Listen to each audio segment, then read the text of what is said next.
നമസ്കാരം. ഇറാനും പാകിസ്ഥാനും തമ്മിലുള്ള നയതന്ത്ര ബന്ധങ്ങളെക്കുറിച്ച് ചർച്ച ചെയ്യുമ്പോൾ ഇരു രാജ്യങ്ങളിലെയും ഭരണകൂടങ്ങൾ സ്ഥിരമായി ഉപയോഗിക്കുന്ന ഒരു പദപ്രയോഗമാണ് ഇസ്ലാമിക സാഹോദര്യം. മതപരമായ ഐക്യത്തിൻ്റെയും സാംസ്കാരികമായ ഒത്തുചേരലിൻ്റെയും വലിയ വാക്കുകൾ കൊണ്ട് കെട്ടിപ്പടുത്ത ഈ സാഹോദര്യ സങ്കല്പം പ്രായോഗിക തലത്തിൽ എത്രത്തോളം സത്യസന്ധമാണ് എന്നത് വലിയൊരു ചോദ്യചിഹ്നമാണ്. ചരിത്രത്തിൻ്റെ ഏടുകളിലേക്ക് നോക്കുമ്പോൾ ഈ ബന്ധം ഇസ്ലാമിക മൂല്യങ്ങളെക്കാൾ ഉപരിയായി ഭൗമരാഷ്ട്രീയ സമവാക്യങ്ങളും തന്ത്രപരമായ അവിശ്വാസങ്ങളും സുരക്ഷാ ആശങ്കകളും ചേർന്ന ഒരു സങ്കീർണമായ ചതുരംഗക്കളിയാണ്.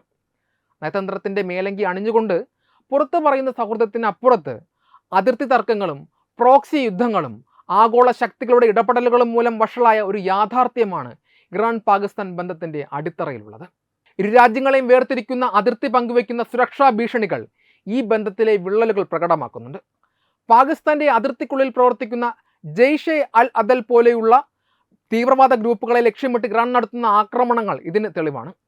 പാകിസ്ഥാന്റെ ചാരസംഘടനയായ ISIയുടെ പിന്തുണ ഈ ഗ്രൂപ്പുകൾക്കുണ്ടെന്ന് ഇറാൻ ഇതിനോടകം തന്നെ പലതവണ ആരോപിച്ചിട്ടുണ്ട്. പാകിസ്ഥാൻ അതിർത്തി കടന്ന് ഇറാനിലെ സിസ്താൻ, ബലൂചിസ്ഥാൻ പ്രവിശ്യകളിൽ ആക്രമണം നടത്തുന്ന ഭീകരരെ ഉന്മൂലനം ചെയ്യാനാണ് തങ്ങൾ ശ്രമിക്കുന്നതെന്ന് ഇറാൻ അവകാശപ്പെടുന്നു. എന്നാൽ ഇത്തരത്തിലുള്ള ആക്രമണങ്ങൾ പാകിസ്ഥാൻ ഭരണകൂടത്തിന് വലിയൊരു നയതന്ത്ര നാണക്കേടാണ് സമ്മാനിക്കുന്നത്. ഭീകരവാദ വിരുദ്ധ പ്രവർത്തനങ്ങൾ എന്ന പേരിൽ ഇറാൻ നടത്തുന്ന സൈനിക ഇടപെടലുകൾ പാകിസ്ഥാന്റെ പരമാധികാരത്തിന് മേലുള്ള വെല്ലുവിളിയായിട്ടാണ് പലപ്പോഴും വ്യാഖ്യാനിക്കപ്പെടാറുള്ളത്. ഇതേ തുടർന്ന് മുൻകാലങ്ങളിൽ ഇരു രാജ്യങ്ങളും തമ്മിൽ നേരിട്ടുള്ള സൈനിക ഏറ്റുമുട്ടലുകളിലേക്കും നയതന്ത്ര ബന്ധം താൽക്കാലികമായി വിച്ഛേദിക്കുന്നതിലേക്കും കാര്യങ്ങൾ എത്തിയിട്ടുമുണ്ട്. ഇറാൻ പാകിസ്ഥാൻ ബന്ധത്തിലെ ഏറ്റവും പ്രധാനപ്പെട്ട മറ്റൊരു ഘടകം പാകിസ്ഥാന്റെ അമേരിക്കൻ ചായ്വാണ്. അഫ്ഗാനിസ്ഥാൻ യുദ്ധകാലം മുതൽക്ക് തന്നെ അമേരിക്കയുടെ വിശ്വസ്ത സഖ്യകക്ഷിയായിട്ടാണ് പാകിസ്ഥാൻ പ്രവർത്തിച്ചു വരുന്നത്. ഇറാന് ഈ യാഥാർത്ഥ്യം നന്നായി അറിയാം. എങ്കിലും ഇറാനും അമേരിക്കയും തമ്മിലുള്ള മധ്യസ്ഥ ചർച്ചകളിൽ പാകിസ്ഥാന്റെ പങ്ക് ഇറാൻ ഒരു പരിധിവരെ സഹിക്കുന്നുണ്ട്. എന്നാൽ ഈ സഹകരണം പൂർണ്ണ മനസ്സോടെയല്ല എന്ന് മാത്രമല്ല, സംശയത്തോടെയാണ് ഇറാൻ ഇതിനെ നോക്കിക്കാണുന്നത്. ഡൊണാൾഡ് ട്രംപിനെ പോലെയുള്ള അമേരിക്കൻ ഭരണാധികാരികളുടെ താല്പര്യങ്ങൾ സംരക്ഷിക്കുവാൻ പാകിസ്ഥാൻ ശ്രമിക്കുന്നുണ്ടെന്നും ഇറാനിൽ നിന്നുള്ള സന്ദേശങ്ങൾ അമേരിക്കയ്ക്ക് കൃത്യമായി കൈമാറാൻ പാകിസ്ഥാൻ തയ്യാറല്ല എന്നും ഇറാന്റെ national security and foreign policy commission വക്താവ് ഇബ്രാഹിം റസായി പരസ്യമായി പ്രസ്താവിച്ചത് ഈ അവിശ്വാസത്തിൻ്റെ ആഴം വ്യക്തമാക്കുന്നു. പാകിസ്ഥാൻ നിഷ്പക്ഷനായ ഒരു മധ്യസ്ഥനല്ല എന്നും അമേരിക്കയുടെ താല്പര്യങ്ങൾക്കനുസരിച്ച് പ്രവർത്തിക്കുന്ന കക്ഷിയാണ് എന്നുമാണ് ഇറാൻ വിശ്വസിക്കുന്നത്. ഇക്കാര്യം കൂടുതൽ വ്യക്തമായത് ലബനൻ വിഷയത്തിലുണ്ടായ ആശയക്കുഴപ്പമാണ്. വെടിനിർത്തൽ പ്രഖ്യാപനത്തിൽ ലബനനും ഉൾപ്പെട്ടിട്ടുണ്ടെന്ന് ഇറാൻ വാദിച്ചപ്പോൾ അമേരിക്ക അത് നിഷേധിച്ചു. അമേരിക്ക നൽകിയ വാഗ്ദാനങ്ങൾ ലംഘിക്കപ്പെട്ടു എന്നും പാകിസ്ഥാൻ ഒരു നിഷ്പക്ഷ മധ്യസ്ഥന്റെ റോളിൽ നിന്ന് മാറി അമേരിക്കയ്ക്ക് അനുകൂലമായി കാര്യങ്ങൾ നീക്കുന്നുണ്ടുവെന്നും ഇറാൻ കരുതുന്നു. കൂടാതെ പാകിസ്ഥാനിലെ ആഭ്യന്തര സാഹചര്യങ്ങളും ഈ ബന്ധത്തെ ഉലയ്ക്കുന്നുണ്ട്. പാക് സൈനിക മേധാവി അസിം മുനീർ പാകിസ്ഥാനിലെ ഷിയ പുരോഹിതരോട് ഇറാനോട് സ്നേഹമുണ്ടെങ്കിൽ അങ്ങോട്ട് പൊയ്ക്കൊള്ളാൻ പറഞ്ഞുവെന്ന റിപ്പോർട്ടുകൾ ഇരു രാജ്യങ്ങളും തമ്മിലുള്ള അവിശ്വാസത്തിന്റെ തീവ്രതയാണ് കാണിക്കുന്നത്. ബലൂചിസ്ഥാൻ പ്രവിശ്യയിലെ വിഘടനവാദി ഗ്രൂപ്പുകളുടെ സാന്നിധ്യവും ഇരു രാജ്യങ്ങൾക്കും ഒരുപോലെ തലവേദന സൃഷ്ടിക്കുന്നു. പരസ്പരം വിരൽ ചൂണ്ടുവാൻ ഈ പ്രദേശം എപ്പോഴും ഒരു കാരണമായി മാറുന്നു. സാമ്പത്തിക രംഗത്തെ സഹകരണത്തിന്റെ കാര്യമെടുത്താലും സമാനമായ പരാജയമാണ് നമുക്ക് കാണാൻ കഴിയുന്നത്. ഇരു രാജ്യങ്ങളും തമ്മിലുള്ള ഗ്യാസ് പൈപ്പ് ലൈൻ കരാർ ഇതിന്റെ മികച്ച ഉദാഹരണമാണ്. പാകിസ്ഥാന് അത്യാവശ്യമായ ഇന്ധനം ഏറ്റവും അടുത്ത അയൽ രാജ്യമായ ഇറാനിൽ നിന്ന് ലഭിക്കുവാൻ സാധിക്കാത്തത് അമേരിക്കൻ ഉപരോധങ്ങൾ കാരണമാണ്. ഇറാൻ തങ്ങളുടെ ഭാഗത്തുള്ള പൈപ്പ് ലൈൻ പൂർത്തിയാക്കി കോടിക്കണക്കിന് ഡോളർ നിക്ഷേപിച്ചിട്ടും പാകിസ്ഥാൻ അമേരിക്കയെ ഭയന്ന് തങ്ങളുടെ ഭാഗത്തെ നിർമ്മാണം പാതി വഴി ഉപേക്ഷിച്ചു. ഒരു രാജ്യത്തിന് സ്വന്തം താല്പര്യങ്ങൾ പോലും സംരക്ഷിക്കുവാൻ കഴിയാത്ത വിധം ഭൗമരാഷ്ട്രീയ സമ്മർദ്ദങ്ങൾക്ക് കീഴടങ്ങേണ്ടി വരുന്നു എന്നതിൻ്റെ ഏറ്റവും വലിയ തെളിവാണിത്. ചുരുക്കത്തിൽ മാധ്യമങ്ങളിലും നയതന്ത്ര പ്രസംഗങ്ങളിലും മുഴങ്ങിക്കേൾക്കുന്ന സാഹോദര്യത്തിൻ്റെ വാക്കുകൾ വെറും വാക്കുകൾ മാത്രമാണ്. മതപരമായ അടുപ്പം ഒരു പരിധിവരെ ഉണ്ടെങ്കിലും സുരക്ഷാ ആശങ്കകളും ഭൗമരാഷ്ട്രീയ ലക്ഷ്യങ്ങളും വിദേശ ശക്തികളുടെ ഇടപെടലുകളും ഈ ബന്ധത്തെ വരിഞ്ഞു മുറുക്കിയിരിക്കുന്നു. പാകിസ്ഥാനുമായുള്ള ഇറാൻ നടത്തുന്ന നയതന്ത്ര നീക്കങ്ങൾ സ്നേഹത്തിൻ്റെ പുറത്തല്ല, മറിച്ച് തങ്ങളുടെ രാജ്യത്തിൻ്റെ അതിജീവനം മുന്നിൽ കണ്ടുകൊണ്ടുള്ള ഒരു കണക്കുകൂട്ടലുടെ ഭാഗമാണ്.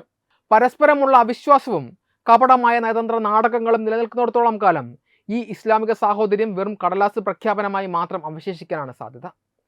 പാകിസ്ഥാൻ കേന്ദ്രമായി പ്രവർത്തിക്കുന്ന ഭീകര ക്യാമ്പുകളെ ലക്ഷ്യമിട്ട് ഇറാൻ നടത്തുന്ന മിന്നലാക്രമണങ്ങളെ ഒരു വലിയ യുദ്ധത്തിൻ്റെ തുടക്കമായി കാണാൻ സാധിക്കുമോ എന്ന ചോദ്യം ഇപ്പോൾ അന്താരാഷ്ട്ര തലത്തിൽ വലിയ ചർച്ചകൾക്ക് വഴിവെച്ചിട്ടുണ്ട്.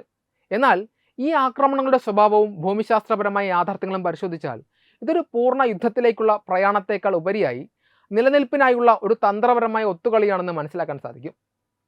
ഇറാൻ പാകിസ്ഥാനെ ആക്രമിക്കാൻ സാധ്യതയുണ്ടോ എന്ന ചോദ്യത്തിന് ലളിതമായ ഉത്തരം ഇല്ല എന്ന് തന്നെയാണ്.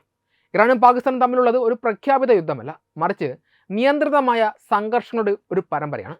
ജെയ്ഷ് അൽ അദൽ പോലെയുള്ള സംഘടനകളെ ലക്ഷ്യമിട്ട് ഇറാൻ നടത്തുന്ന ആക്രമണങ്ങൾ പാകിസ്ഥാന്റെ പരമാധികാരത്തെ പിടിച്ചടക്കാനല്ല, മറിച്ച് തങ്ങളുടെ രാജ്യത്തിനുള്ളിലെ സുരക്ഷാ ഭീഷണികളെ ഇല്ലാതാക്കാനാണ്.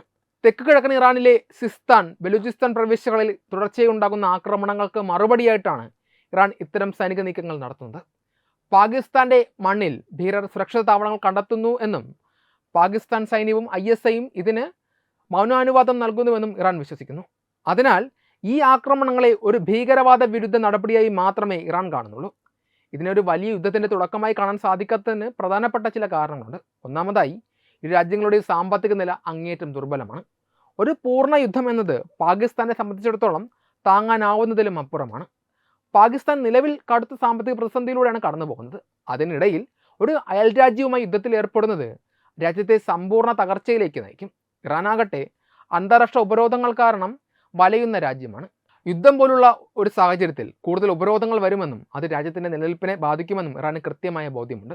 രണ്ടാമതായി, പാകിസ്ഥാൻ ഒരു ആണവ ശക്തിയാണ്. രാജ്യങ്ങളും തമ്മിലുള്ള ഒരു സൈനിക സംഘർഷവും പ്രദേശത്തെ അസ്ഥിരപ്പെടുത്തുമെന്ന്, അത് ആഗോള ശക്തികളെയും അയൽ രാജ്യങ്ങളെയും അസ്വസ്ഥമാക്കുമെന്നും ഇരു വിഭാഗത്തിനും അറിയാം.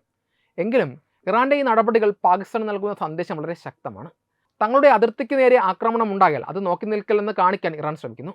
മുൻകാലങ്ങളിൽ 2024 ഇറാൻ ആക്രമണം നടത്തിയപ്പോൾ പാകിസ്ഥാൻ തിരിച്ചടിച്ച രീതിയിൽ ഇരു രാജ്യങ്ങളും തമ്മിലുള്ള ഈ തന്ത്രപരമായ ആക്രമണങ്ങൾ ഒരു ടൈറ്റ് റോപ്പ് വാക്കിംഗ് പോലെയാണ്.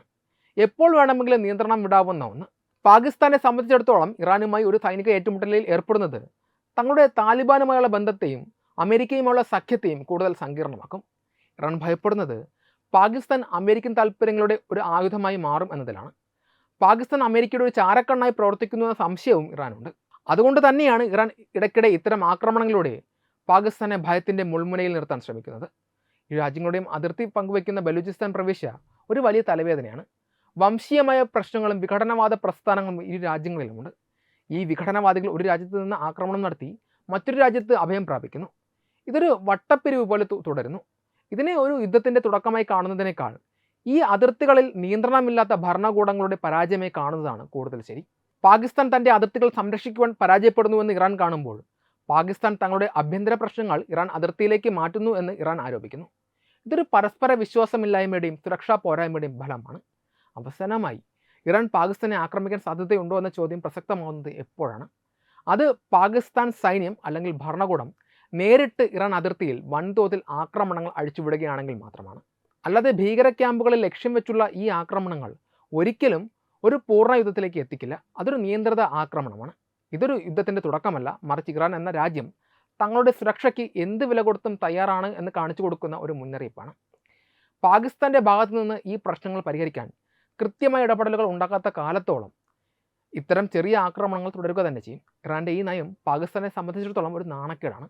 എന്നാൽ ഇത് യുദ്ധത്തിലേക്കുള്ള വഴിയല്ല, മറിച്ച് സമാധാനത്തിനായുള്ള അസാധ്യമായ ഒരു വഴിയാണ്. ചുരുക്കത്തിൽ ഈ രാജ്യങ്ങളും തമ്മിലുള്ളത് ഒരു ശീതയുദ്ധത്തിന് സമാനമായ സാഹചര്യമാണ്.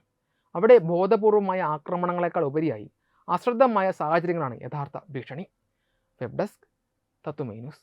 വിട്ടുവീഴ്ചയില്ലാത്ത നിലപാടുകളുമായി ദേശീയതയുടെയും സമാജത്തിൻ്റെയും ശാക്തീകരണത്തിനു വേണ്ടി തത്തുമൈയുടെ ജൈത്രയാത്ര തുടരുകയാണ്. യൂട്യൂബിൽ മാത്രം തത്തുമൈക്ക് 10 ലക്ഷം സബ്സ്ക്രൈബേഴ്സിലേക്ക് എത്താൻ ഏതാനും ചുവടുകൾ മാത്രമാണ് ബാക്കി. മറ്റ് സോഷ്യൽ മീഡിയ പ്ലാറ്റ്ഫോമുകളിലും തത്തുമൈയുടെ നിറസാന്നിധ്യം തുടരുകയാണ്. ഈ അവസരത്തിൽ ഞങ്ങൾക്ക് നിങ്ങളോടുള്ള അഭ്യർത്ഥന ഞങ്ങളോടൊപ്പം നിൽക്കുക എന്നുള്ളതാണ്.